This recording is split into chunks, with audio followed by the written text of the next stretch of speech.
This is the first ever interview the CEO and founder of Recogni, K Anand, is giving.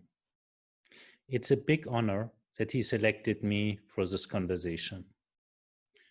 Recogni is one of the most promising, unknown, innovative, and interesting companies in the world of autonomous driving vehicles. If you want to get insights into a fascinating thought process from the CEO of Recogni, stay with me and listen in.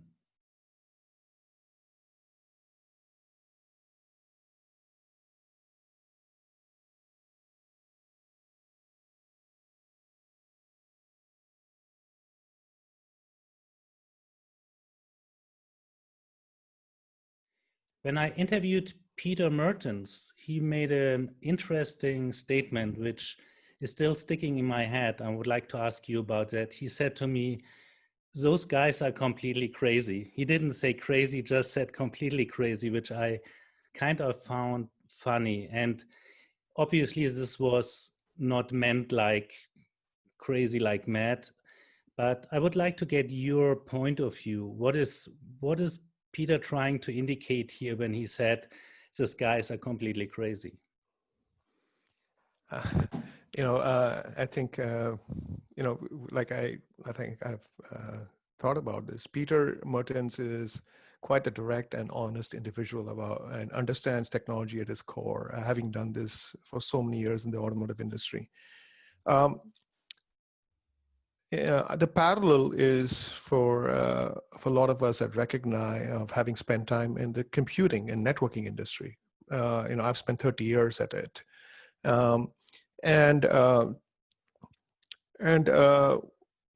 We think, as the automotive industry is shifting, that there's an opportunity for a massive shift in approach in computing, computational for the vehicles.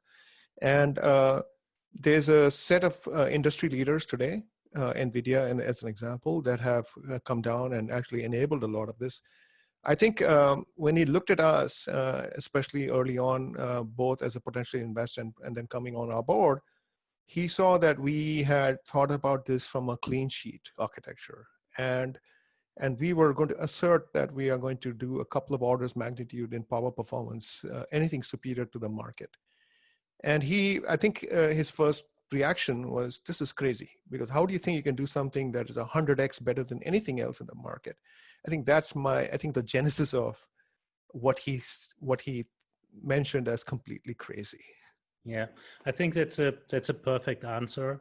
And to be honest, being German, obviously, and Peter is German, here the culture was like, battery electric vehicles will never work. And when other companies came out and talked about order of magnitude improvements, everybody here was saying this is kind of crazy, that will never happen. And now we know that it happened and that there's even more out there. But going from there, when I prepared for this interview, I've been trying to search a little bit about Recogni. And I found that you've been founded in 2017 with 8 people, I believe. I read a little bit about your co-founders, but for the benefit of the audience, I think it would be helpful to understand a little bit where you're standing right now, what your mission is, and where you want to go. Great. So we got momentum when our Series A investment round happened in June of 2019. Both venture and strategic investors. And that was a $25 million Series A raise.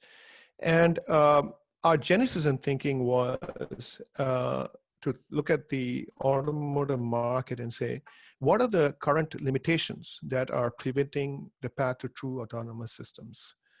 And when you look at that, there's obviously a combination of what is happening at the electric vehicle side, which is not our domain of expertise. So we are electrical engineers and computer engineers by education. We haven't spent a lot of time understanding the electric vehicle, both the battery systems and the transmission mechanisms for that. But we have spent collectively amongst us as founders and early employees, we spent decades in computing systems, and networking systems. And when we looked at the landscape, we thought that for autonomous vehicles, true autonomy to be achieved, incredibly accurate perception is important. What is around the vehicle, 360 degrees of the vehicle all the times under all conditions. I mean, all road conditions and weather conditions. And so when we looked at that, the dominant mechanism by which we drive as human beings is visually understanding the world. And so if you have to understand the world visually really well, and you want to do it in a computing realm, it's an artificial intelligence inference problem. The inference problem is has been solved with technologies from Mobileye and Nvidia and a few others, but they have either legacy or general purpose approaches. And we thought that there's a purpose-built approach to this problem. And so our thinking was, can we bring a different level of computation for visual processing, for visual perception, AI inference processing, that can then, because if I think about it, that's a prerequisite for any higher level functions for autonomy. Whether you have to do a fusing of different sensing types, let's say depth and other sensing, or prediction or path planning or even controls. All of those are dependent on what's called perfect perception. So if you cannot perceive the world perfectly, all bets are off on those things. So we looked at that problem holistically, and we believe we have an architecture and approach that can now take the roadblock, the current pullbacks in the industry, that this cannot happen in 2020, it might happen in 2021, 2022. All those roadblocks, we believe some of those will fall apart when our technology comes to market. So that is interesting, and you've been hitting a variety of points I would like to discuss a little bit further. One part that came across when I've been searching about your company is I've seen a lot of vision-oriented talk and an approach that reminds me a little bit comparing to how a human is driving, which is not necessarily the approach other companies are doing. So I feel there is a very vision-oriented approach, which actually personally I believe is a good one, but maybe you can elaborate a little bit on that one. I've also heard about you are trying to really solve level 4, level 5 kind of from the get-go. So you're not trying to solve parts of the problem, you're really going kind of for the entire set from the beginning, which is another aspect where I believe there is differentiation to other players in the market. How do you describe your USPs, your differentiators? What makes Recogni special, and how you are different to a Tesla, to a Waymo or Nvidia? Very good questions, Alex. So if I think about it, modern day vehicles that are trying to do autonomous driving today still drive with 1 and 2 megapixel cameras.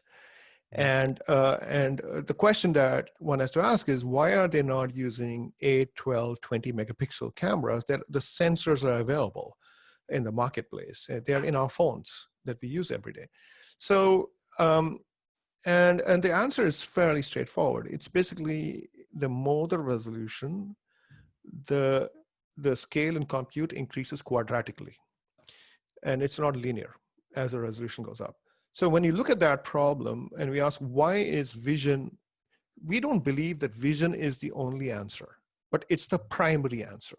That means that we think that you always need diversity of sensing. So you need a depth sensor of some kind, radar as an example, or LiDAR, but they do no artificial intelligence work. They do just pure fixed function work.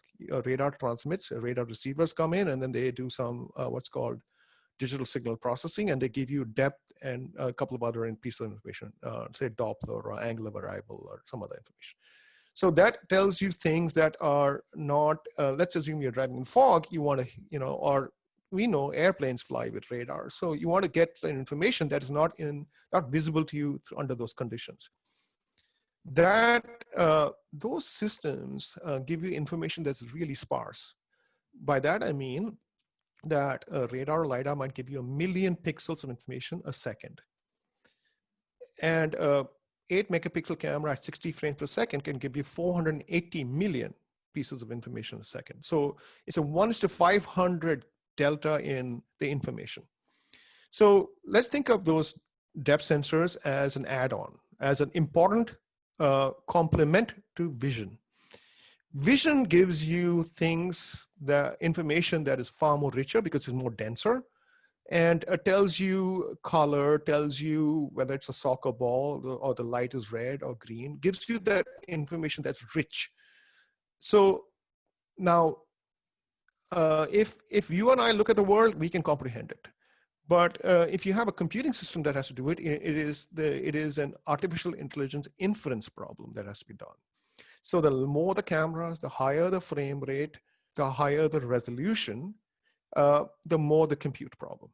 Once that inference, artificial intelligence inference exercise is done, where you recognize objects, obstructions, pedestrians, other vehicles really well, then you can merge that with the depth information. And that now becomes valuable for subsequent processing for autonomous vehicles. But till you get that visual information perfect under all conditions, under all lighting conditions, weather conditions, it's a challenge. So the way we think about it is you have to understand the state of a traffic light with the sun behind you, or the intent of a pedestrian. And let's take the example of a traffic light at 160 to 200 meters, because when you're at really high speeds at 80 kilometers an hour or 50 miles an hour, stopping distances get bad, get worse when the road gets rainy and wet. You need to know that sooner. The sooner you know it, the more precisely you know it, the less error prone that answer, the better the vehicle can make decisions about it. So our view is that vision is the dominant interface. And then those secondary other interfaces make the problem more easy manageable. So if I think about it, all the car companies have taken different approaches. Tesla has more vision plus radar. Some companies use vision plus LiDAR and radar. But the dominant way to perceive the world is inferring it through vision. And if you get that well, if you do that really well, then all the other things become easier. I think what you're saying has been said from very few others, which is like, if you are able to solve vision, you're gonna be a front runner in the entire race. And this does not mean you do not need other sensors and other information. If we go a little bit away from techie guys and engineering level, the wide population is, I would say, pretty much confused about all the sensor talk. And a lot of people are talking LiDAR because it's so precise in certain situations. Others are talking about cameras and so on and so on.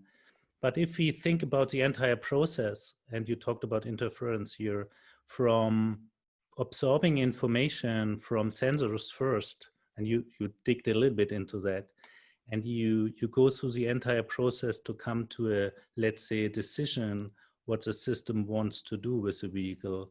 There's a long process to go through. Where do you believe the bottleneck is right now in that process? So I did forget to answer your question from the last one, which is that we are targeting level 4, level 5. We are building a scalable platform. So that means that our solution can be used all the way from ADAS/safety, new car acceptance program, to L2 plus to L4, L5. Why? Because we can scale our solution for any one of those markets. To your question of what is the processing hierarchy, now let's get back to understanding computation and computer systems as we think of them. Because the easy analogy is iPhone on a car is AV. That's not true, right? The view we think about in a Tesla, for example, is that the user interface is exceptional, and you have an iPhone-like experience as a driver. But that is just one computational, think of it as the infotainment or the customer or the consumer interface. But there are many other computational structures or computational elements that are networked in the car for the AV part of it. Let's leave the transmission EV part of it, BEV part of it separately. So one has to use the right kind of computation for the right kind of task. So if I think about radars and LiDARs, they use a different kind of computational element, typically digital signal processors for that work. For vision-based AI, you need an on processing vision information, you need an AI inference system that infers the world. It's been trained in the data center with, let's say, data sets of different scenarios and other things. And then it understands the world and tells you, I see a truck, I see a bicyclist, I see a... The computation for that is unique and different. It's different from the DSP for radars and LiDARs. Once those pieces of computation are done, think of these as networked computers in a vehicle, then you send that results of that to a computer that merges that information, and those could be more general purpose, like an Intel x86 or ARM processor cores, right? And they do more general purpose work on merging that information. And then you have a next set of computers that say, okay, where do I put the vehicle in the next second or the next nanosecond? And that is path planning. And then controls are pretty more easy to understand, because the controls in a vehicle, especially in a BEV, is steering angle, braking, or acceleration. Those are three straightforward controls. Obviously, you need redundancy and safety in those. So if I think about computational, if I think about just the AV stack, the computational stack, you want to think of that differently than the computation needed at the battery and transmission side. And you want to think of the infotainment as three different. So think of them as three different layers of computation, each being specific for that task. And at the AV stack, the computing elements are again specialized, and they are separate for each one. And hence you get the vehicle put together. So that's how I think about the problem in a simple terms, which is how you manage energy, how you manage autonomy, and how do you manage the experience, and think of them as layered systems. So let's talk a little bit about energy, because this is, I believe, another very crucial part here. And I've been in my interview with Nvidia poking a little bit on that in terms of, or in my articles, that energy consumption is obviously one of the challenges. In contrast to our brain, which has, I think, 100 billion neurons, which is actually processing really slow, but it has a lot of neurons. Computer power is different. We don't have that many neurons in there, but we are trying to process a lot, let's put it like that, which creates other challenges. One of those is energy consumption, and with it, we have heat challenges and others. I believe you have a little bit a different approach than competitors in the market in that sense. Can you explore this a little bit? Sure. So we know that the shift from gasoline-powered engines or diesel engines to BEVs means that you have to be thoughtful about how you use the energy, because then otherwise your range gets affected, or you have to stop and recharge the vehicle, and you have to spend time. So energy management in a BEV especially is super, super important. Now, as I mentioned, a lot of companies have gotten really good in battery management, in the approach to charging and managing discharging of the energy, and then delivering that energy to the motors, the DC motors. And so they're getting really good at it. While there's progress on that track, there's progress separately on the innovation on the battery side of things. Both are out of at least my domain of expertise, but I understand it in the general terms. Now let's look at the AV part of it. On the AV part, we know that if you burn a lot of energy, 1, 2, 3, 4 kilowatts, you then take away from the range of the vehicle and the purpose of the vehicle. The purpose of the vehicle is to move passengers further and further, or move freight further and further. So if you now burn 10, 15, 20% of the energy on computation for AV, you're taking away from that primary task. This is where our approach is different from others, because we don't have the burden of legacy implementations or a certain architecture choice. So because we started and got funded last year, and we had done a little bit of the architecture work prior to that, we had a clean sheet thinking. And we said, our dominant approach is to give computational performance at incredibly high levels at really low energy. Why? Because if you do that, you're not taking away from the range of the vehicle. You're not taking away from the capacity of the vehicle to go further. So we believe we will have, by Q1 of next year, in about 5 months, 5 to 6 months, we will have a AI inference chip that'll be 1,000 TOPS at 10 watts. Now that is 50 to 100x better than anything Nvidia or Mobileye can deliver. Now that is for that one task. But if I step back and ask, what is the dominant computation task for AVs? It's that task. That is the most compute intensive task.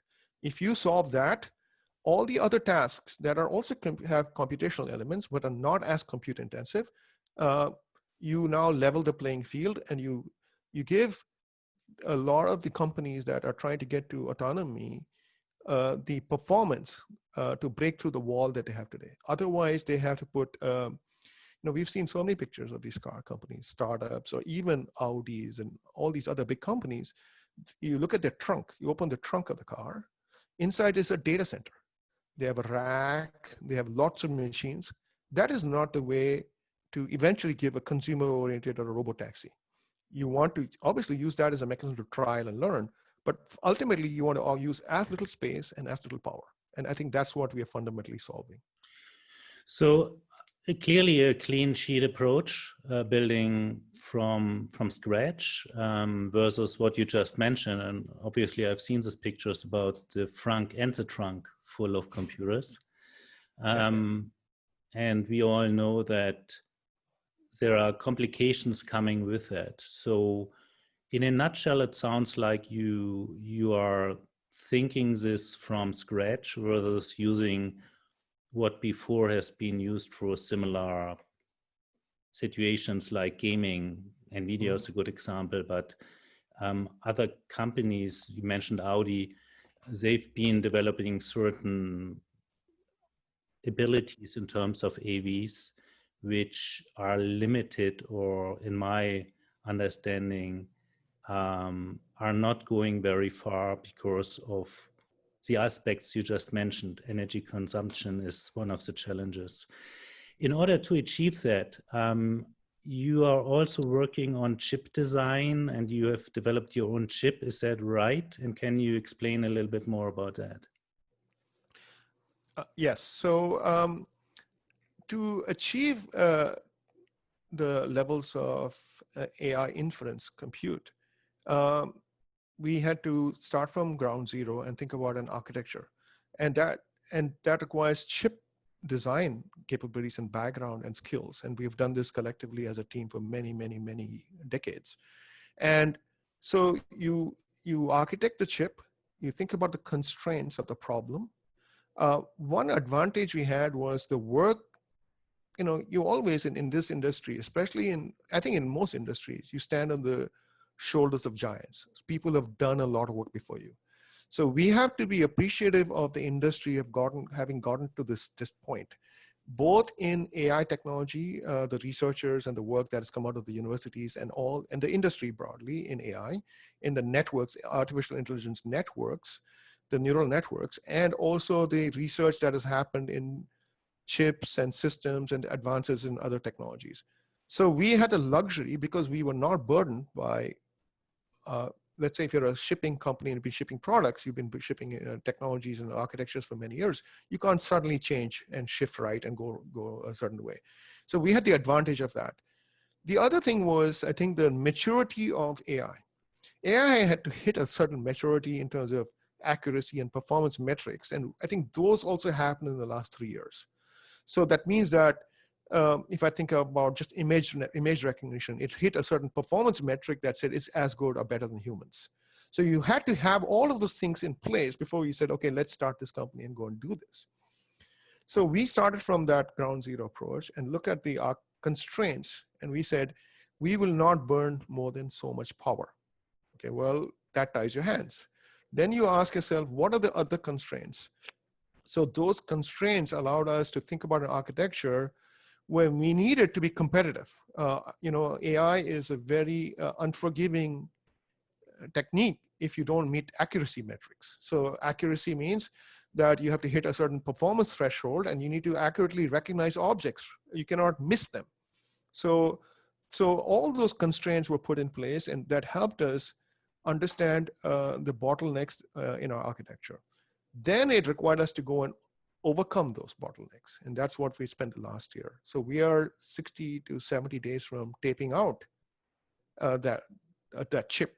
Now, we are not a chip company, right? We are systems guys. So, and why? Because you have to think about how is the chip eventually going to get used with the software on it? And then how is that software going to interact with other parts of the vehicle, other software elements? So we have to think about that fully. And we actually built out a team here in San Jose in California and an AI team in Munich, Germany.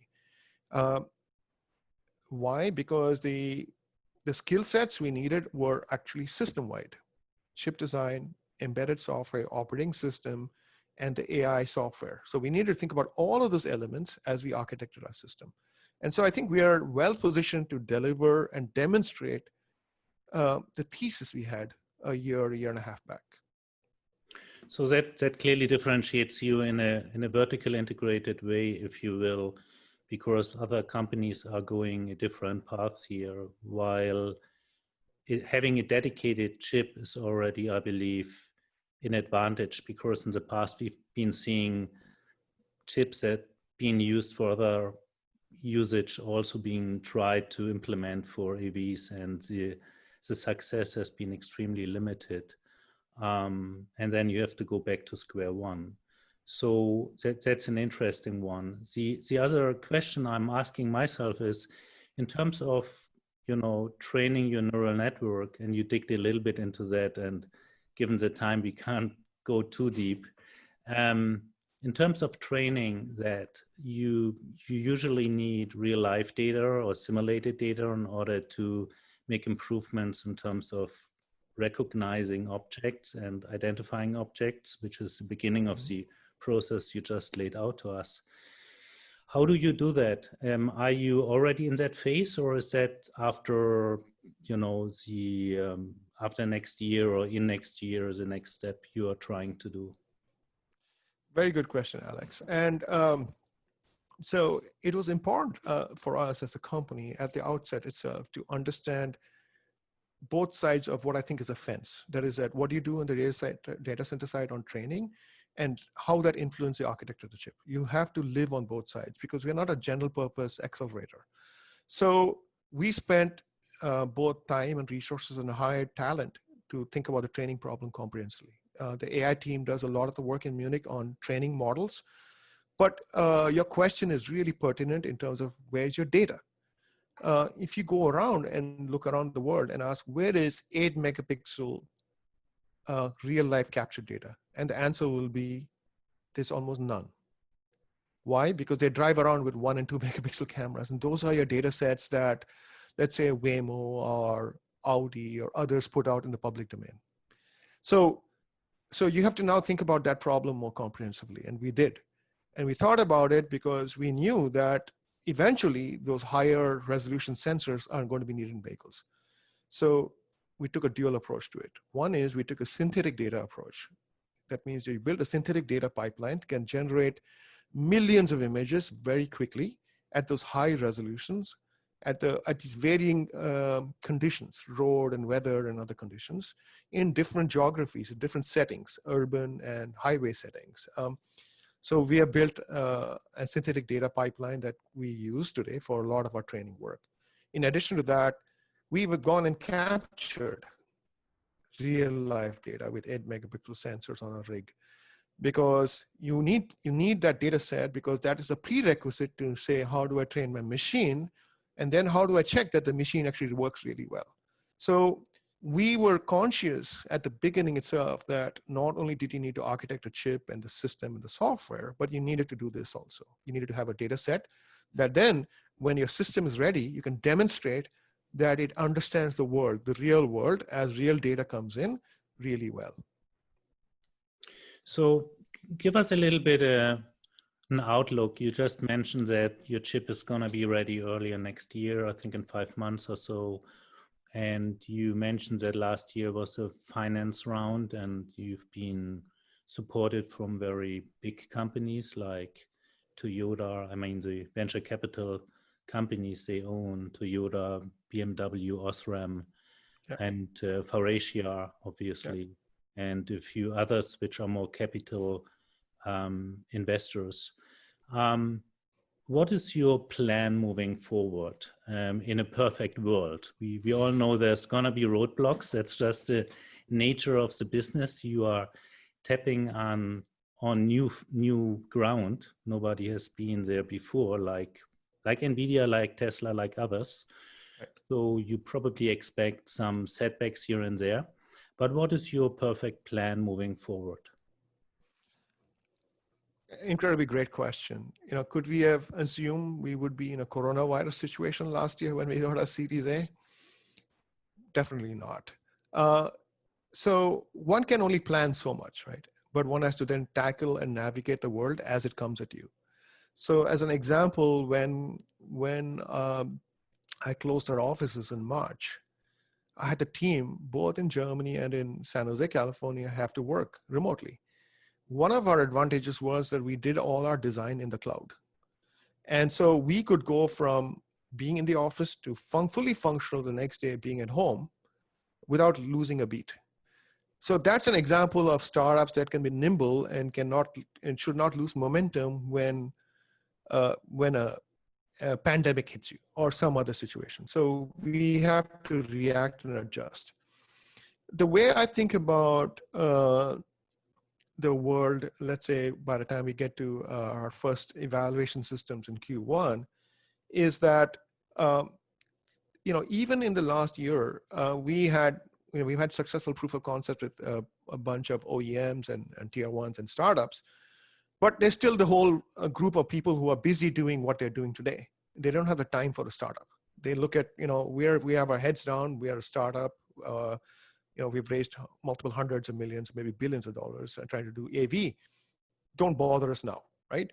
So my expectation is as we get to demonstrating, I think the world's highest performing AI inference chip for perception in Q1, that skepticism of some of these potential customers will fall because they will say, let's try it in a car now. Okay, here, this works. This is proving out to be true. So our expectation is in the next year is to start scaling the go-to-market, right? Get the first, second, third customers, get their pilots, get the fleets from 10 to 100 to 1,000. And there we believe that the customers will be in a different stratification. That is that some might be going all the way for L4, but there might be a lot of people who say, listen, we want to compete with Tesla on an L2 plus side. Or some customers who might say, listen, we are trying to get to the EU or other regulations for NCAP, and we need to meet this at a really low power. So we might have to make sure that we satisfy every one of those classes of customers because their problems are slightly different. But in all cases, our opinion is perfect perception is needed. So we will navigate that next year. Our focus for next year will be to scale the account team, scale the go-to-market team to support that. I think we are well positioned with our investors and hopefully our next round of investors who will see that the technology risks are mitigated. And so this is the journey of a startup. The startup has to navigate unknowns. The world comes at it. They're very, very big competitors that might say, no, you don't have the 3,000 engineers I have. But all of us, especially if you think about if you have a startup mindset, is you take on the odds, you take on the unknowns, and you overcome difficulties. And collectively as a team, we have done that many times before. Though this is a new market for us, right? The automotive market. That's why we have a Peter Mertens and others who are advisors and giving us counsel. But I think that we are at the cusp of changing the trajectory of autonomous vehicles because we're solving what we think is a fundamental problem, a wall. And if that wall is overcome, we believe that will change the trajectory. So let's talk about your customers or prospects. Obviously, there seems to be a pretty broad set of those out there, but I'd like to hear from you. Who is your customer at first? Did you do kind of segmentation? I mean, I understand, and correct me if I'm wrong, that what you're gonna sell is actually much more than a chip and much more than a neutral net on a chip. It's gonna be more a computer-like system that enables companies to develop on top of that a solution for their customers. That's my understanding. Give us a little bit of sense and feel what your customers are you're looking forward to. Yeah, we have learned a lot, right, about the automotive market in the last year. Did we have prior experience as computer engineers, network engineers, people who built some of the biggest computing and networking solutions for the world? I spent many years at Juniper Networks building routers that run the backbone of the networks at Deutsche Telekom, France Telecom, Verizon, AT&T. The world, but my sense of this, again, this is maybe my little bit naive sense, is that the automotive industry is also in the place of a massive transition, because it's going away from, things like, V8, V12 engines, fuel injection. Hey, I can do 0 to 60 faster than you, to actually something far different. Now, there's an opportunity for us to it becomes a more computing demanding platform versus speeds and feeds and the things that we appreciated for the last 100 years, right? We appreciated cars, we appreciated those systems. So that transition is not an easy transition for the biggest OEMs in the world. And it's rapidly changing, and it's actually, it's coming from an industry in Silicon Valley, which is computational. The point I'm trying to make is that what we've done over the last 30, 40 years, if you think about the compute side of things, is we've taken storage, we doubled that every 18 to 24 months. We've taken networking, we doubled that every 18 to 24 months. We take computation, we double that every 18 to 24 months. The treadmill at the same cost. That is the speed at which the industry that helps us have, if I look at my phone that I have, the compute in that is far superior than the big racks of servers. I was part of a team that built in 1990. It's just completely, that compute is now in our pockets. So you think about the nature of the industry coming and working at that pace. Every 18 months or every 12 months, you have a new iPhone or a new Samsung phone, right? That is far better display, more battery life, better features, more computation, can process video at higher frame rates. Those are the things that we are now bringing to the automotive industry. And that is not easy for an automotive industry that sits in a 5 and 7 year cycle. Now, one can't ignore the requirement for safety and reliability, because a phone doesn't go down a highway at 100 kilometers an hour. So the question is, how do you now merge these worlds? And as these worlds merge, the world of computers and faster computers, and the cycle of cars, right? We believe that there's going to be some happy medium where they'll settle in a much more faster rhythm than 5 and 7 years. That rhythm is to be determined. A Tesla does it much faster. It does it in a 2-year cycle. Can it be 5 and 7 years? No. So there you have to think about the vehicle architecture differently. You have to think about, can I replace computing elements or software more rapidly, rather than changing the vehicle, right? Mm-hmm. Can I take, if you look at a good example of Tesla starting initially with Mobileye computation, removing that, putting Nvidia computation, removing that, putting their own FSD computation, right? Yeah. Yeah. While they did that, you can actually, it's almost plug and play replacement, all right? And we did that in computers, right? Today, You do that because you have standard interfaces. Standard interfaces like we are all familiar with: USB, PCI, Ethernet. These are standards that the industry settled on so that everybody can iterate and bring capability. So we will, at least my opinion is that the automotive industry will also set to standards.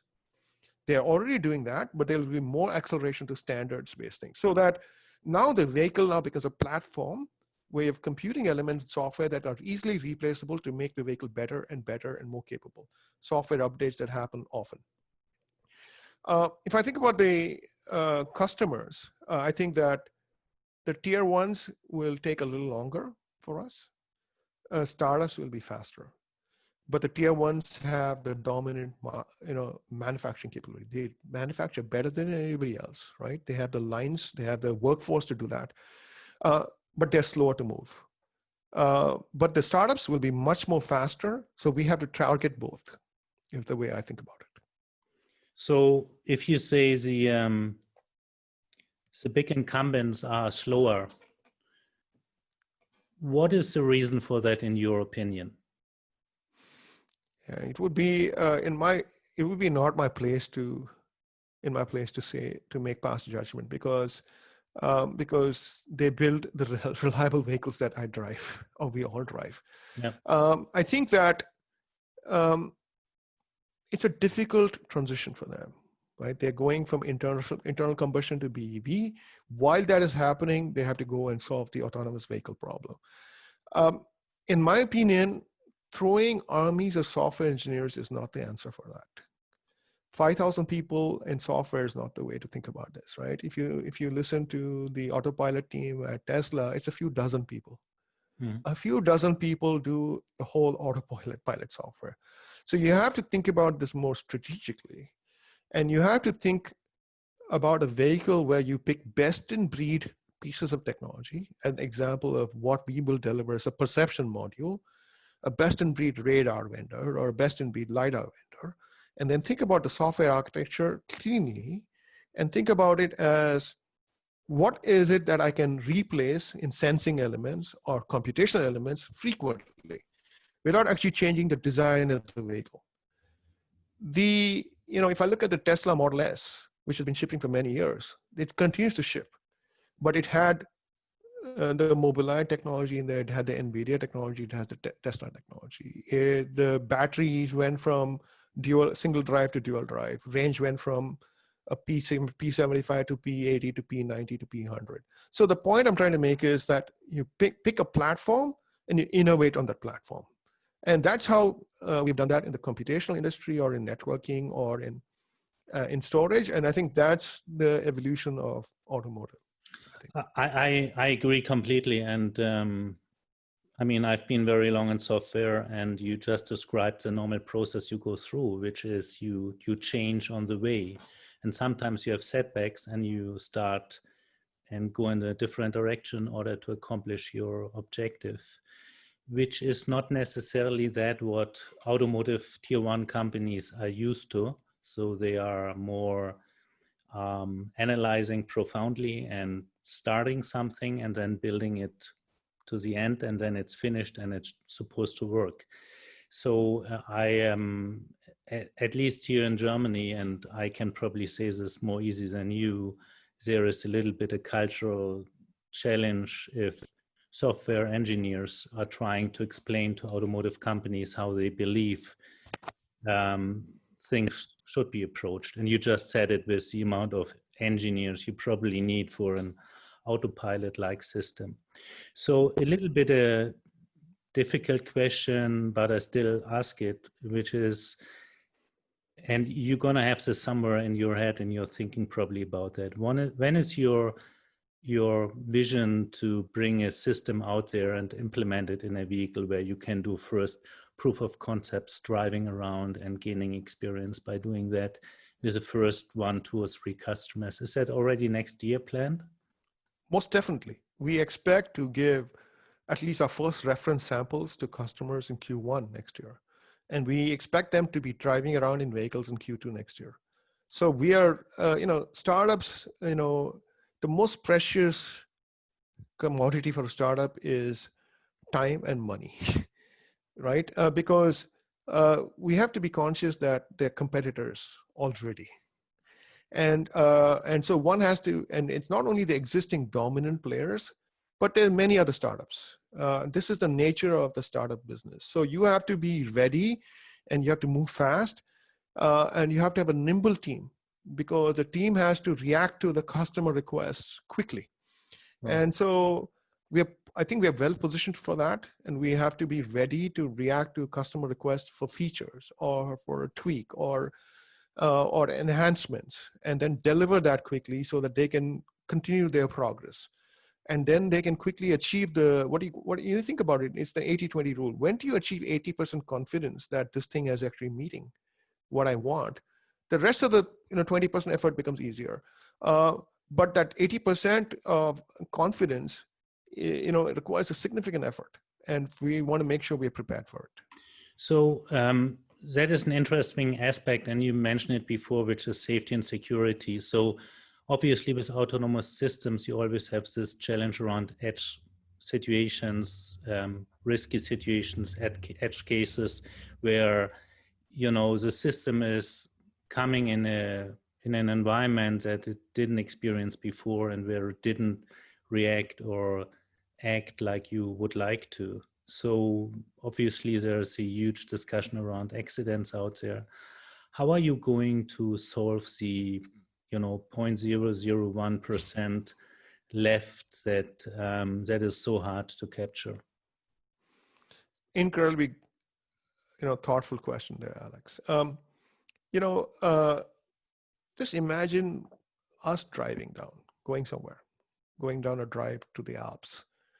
You can't anticipate everything, right? A tree branch might fall, or a boulder might roll down the hill. You might have a landslide, or if you design for the long tail of scenarios, that is, in my opinion, the wrong way to think about this. What you want to do is design for understanding every time a frame of a camera picture is taken, what is there in front of you? What is the obstruction? What is the state of a light? What is the state of a sign? And and what is the place where I can place the vehicle, and where's the place where I cannot place the vehicle? That is what is the legal location of the vehicle, a lane or whatever, and where should I not place the vehicle? So understanding that is the most important versus understanding a scenario of an intersection where a crash is going to happen. Because what you want to do is, the sooner you know positions of other things, the sooner you can decide whether you want to be in that intersection or not. Or whether a soccer ball that came from the left field where the children are playing and is coming across you, it was not an anticipated situation. Could you have designed a system that understands soccer balls, or a carton falling off a truck in the front of you? You can't design for everything, or a tree branch breaking. You can't design for all of it. What you have to understand is, a tree branch on the road is something I want to avoid. Stop the vehicle or go around it. So think of this problem as how we think about it, and not how we, and then integrate over time, versus trying to plan for the long tail of, unanticipated things, because that long tail is infinitely long. That's true. And that's why I've been asking that, because you mentioned the 80-20 rule, which the last 20% is probably going to be very, very long, which leads to something I've been thinking about since a long time, which is we all discuss the whole challenge around technical challenges, which is chip, neural network training and all of that. At the end of the day, there is a human sitting, and the human has to deal with a system that is frightening because something is happening in there that is hard to, comprehend. Just 2 days ago, actually, I've been driving to the Alps 2 days ago, and on the acceleration lane on the right side, a vehicle was coming that I didn't see. So my car was stopping to let that car in, which was awesome. I've been on autopilot, so I'm driving in Tesla, which was one of the many awesome experiences I had. In the situation I've been driving, that vehicle would have reacted certainly in the right way, but everything would have been different. So what I'm trying to say is, or what I'm trying to ask is, how do you see this, combination of humans and these systems that are developing pretty fast from year to year, and we have the regulators in between which are also interfering. So how do you see this is going to happen? What kind of challenges do you have? Because I believe you need to go through the entire regulation cycle too, right? So what is your approach here? I think you're right. Things are moving quite rapidly. And I think that there's always, it's a continuum.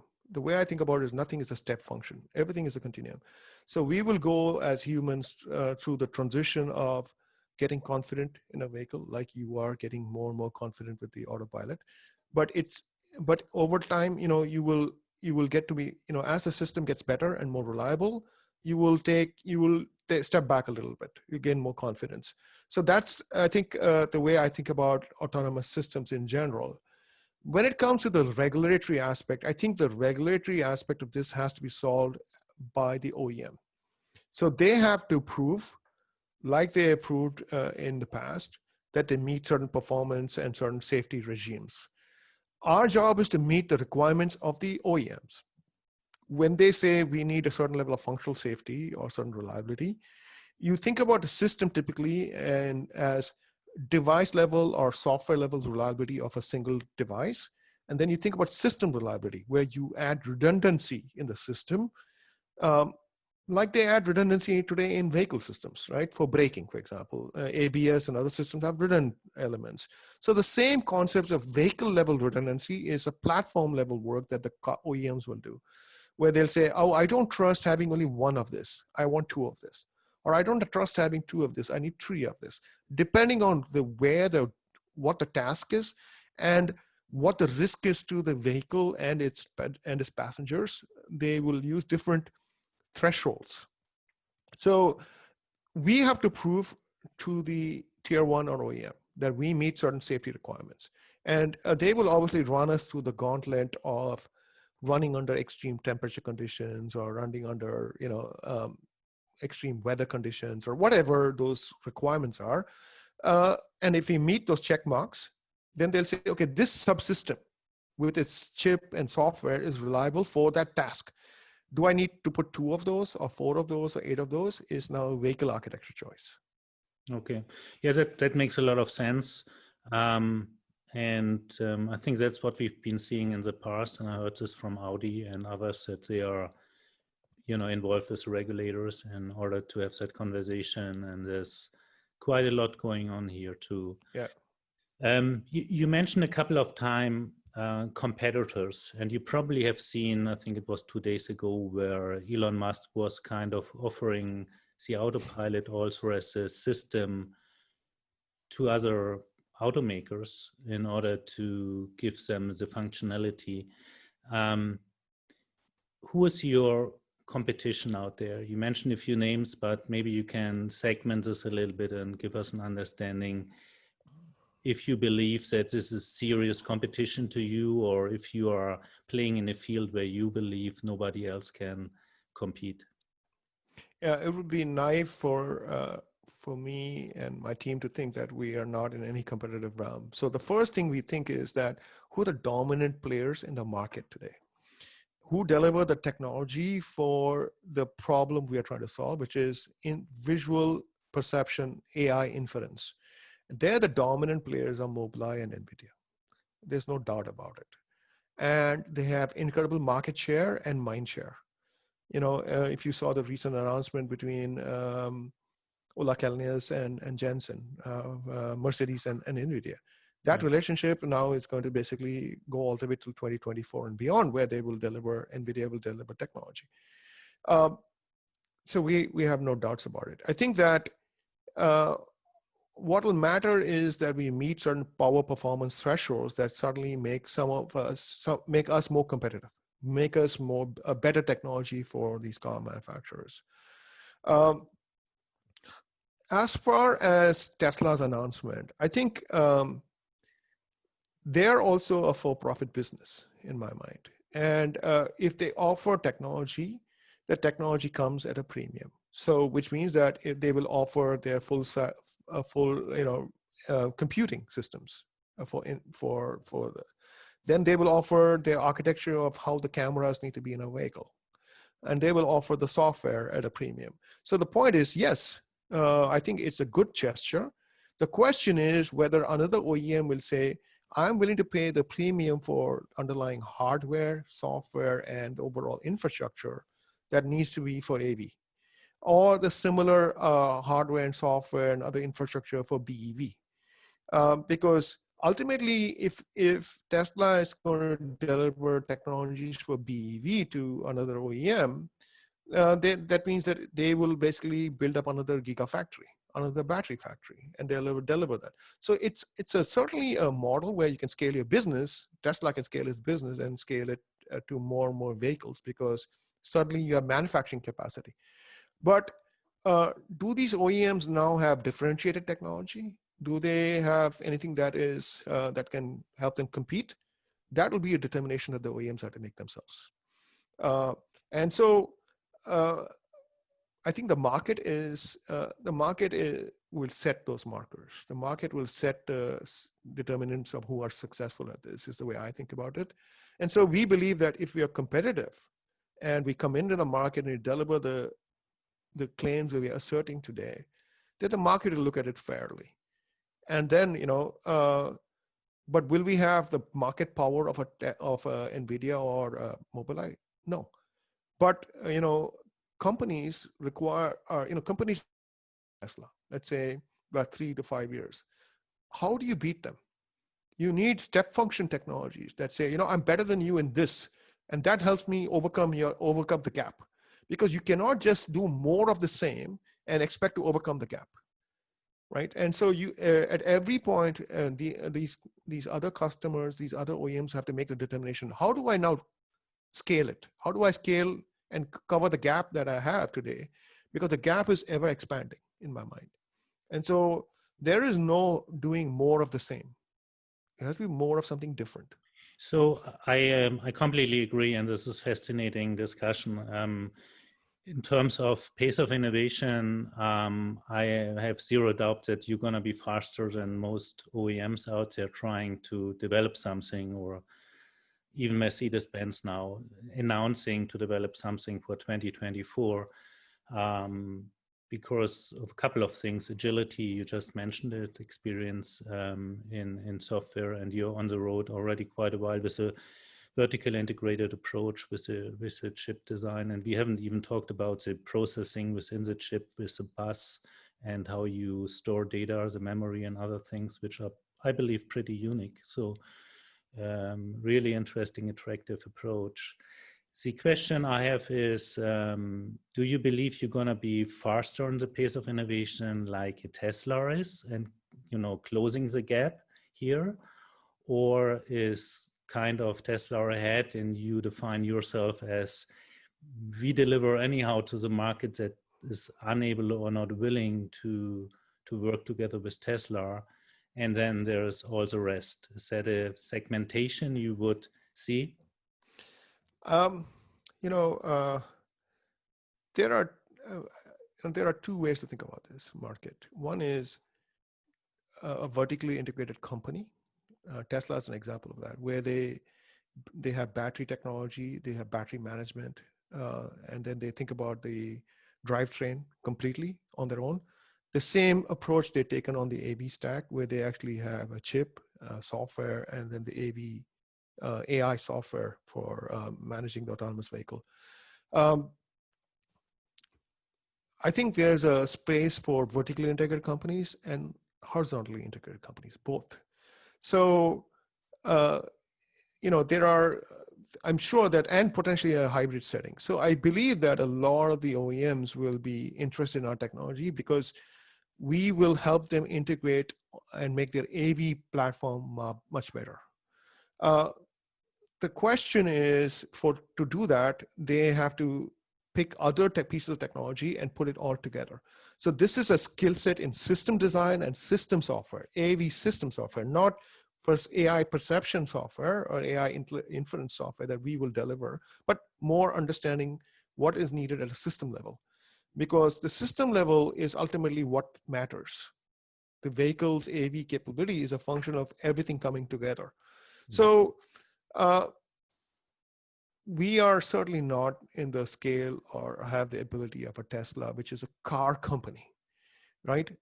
But they build all the building blocks for that car to be successful, including also the charging infrastructure that they deliver, superchargers and other things. We think that our technology is going to be pivotal in solving a fundamental roadblock to AV.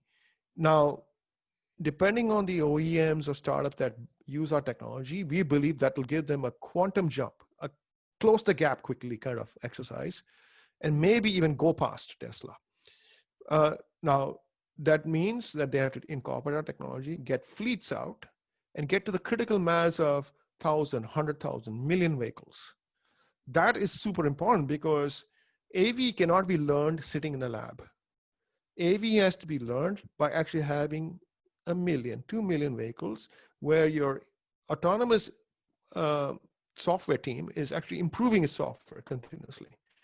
You cannot train it in the lab. You can't train it. It's just not practical because that experience of learning is super, super important to get better. So that's fascinating because what you just described is more or less a Tesla approach. And it means that although you can give them a jump start with your technology, you would look forward to them having a fleet out, and based on that fleet, starting to learn to make it perfect. Which leads me to my final question. We're already over time, which is a little bit a nasty or difficult question, but I still ask it, which is, who is going to be the first one with an AV out there that is driving, let's say, coast to coast in the US or somewhere, managing all situations? What is your prediction? That's a really difficult question. The reason, if I think about it, there are two different aspects to it. These car companies have looked at it differently. Some have tried, let me solve the highway problem. Tesla has become really good at the highway setting. They still have a long way to go in the dense urban setting. You look at the Waymo, they're in a little bit more dense urban setting, but they've started with simpler cities like Phoenix, and they're really at slow speed settings. Driving coast to coast across the US requires you to deal with both. It's highways, and then you have to go through urban settings. You have to go to Ohio or Cleveland or one of these cities to get through. So, and then the weather will change, right? You will go through thunderstorms, you might go through snow, you might go through ice. So I would be, if I think about in my opinion, I think the first company that might be able to do this would be Tesla. And the reason is that their team is learning rapidly. Now, do they have the compute necessary for the perception that we are delivering? I think they will be behind us on that also. So the question is, the visual perception is a critical element to coast-to-coast driving. They might have exceptionally gifted autonomous software team, but if the underlying hardware, it's just like any other system. If you have a phone that's slow and the software is great on it, the phone is still slow because the underlying hardware can only do so much. So there has to be a jump in the performance of their computational hardware for AI, for inference. That has to happen concurrently. If they get that, I believe they'll be the first to do it. Great. So I want to thank you for this fascinating insights and your thoughts. It's really extremely exciting for me to listen to you. I think 2 months ago, I didn't even know that your company exists. And now I believe there is a strong new player here in the market. Nobody had on his napkin list, really. And I wish you and your company all the best. I definitely will follow your organization and look how things are improving. Thanks so much for your time. It was a pleasure talking to you, and who knows, maybe sometime in the future we can catch up again. Well, Alex, thank you so much for this conversation. Thank you for those thoughtful questions. I think we are in a unique time in the world, not only with the pandemic, but the fact that we have to continue to innovate as humans. I think that, the world is constantly changing and we have to adapt, and industries change and come and go. And so I think the industries that adapt and quickly react and adjust and change their approach will be the ones that will manage and survive. Reinvention is the key here. How do you reinvent yourself? I think we are at a very unique intersection, and I appreciate, and my team appreciates your kind thoughts, and also I really appreciate the opportunity to at least speak to an incredibly large audience and large following that you have. And so my best wishes to you and to your team as we navigate the future. Thank you so much. This was my conversation with K Anand, the CEO and co-founder of Recogni. He gave us fascinating insights into a thought process and about how to build successfully a startup in the world of autonomous driving vehicles. The approach from Recogni is quite different from whatever I've heard in the industry before, and I wish Recogni all the best and a lot of success. If you like my work, please like this video, subscribe to the channel, or support me as a patron.